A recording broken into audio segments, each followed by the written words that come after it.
একটা ইন্টারেস্টিং জিনিস বলি, আপনি যারা 1 বছর নামাজ পড়ছেন প্রায় 10,000 বার সূরা ফাতিহা আল্লাহর রহমতে পড়ে ফেলছেন।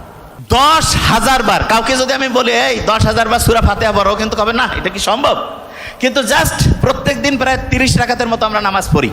ফজরে 4, জোহরে ধরলাম 10, আসরে 4, মাগরিবে ধরলাম 7 বা 5, এশায় ধরলাম 9, গড়পড়তা প্রায় 30 রাকাত। 1 মাসে 900 রাকাত, 1 বছরে 10,800, আরো কয়েকশো বাদ দিলাম, 10,000 বার সূরা ফাতিহা আমরা পড়ছি। লাভটা কি হয়েছে? বিজ্ঞানীরা দেখছে সূরা ফাতিহা যে শুরু হয় আলহামদুলিল্লাহ দিয়া, শুকরিয়া আদায় করা। বিজ্ঞানীরা বলতেছে প্রত্যেক দিন সকালে উঠে তুমি যদি শুকরিয়া আদায় করো যে হ্যাঁ আমি ভালো আছি, তখন আমাদের শরীরের মাথা থেকে শুরু করে প্রত্যেকটা অংশ অ্যাক্টিভ হয়ে যায়, খুশি হয়ে যায়।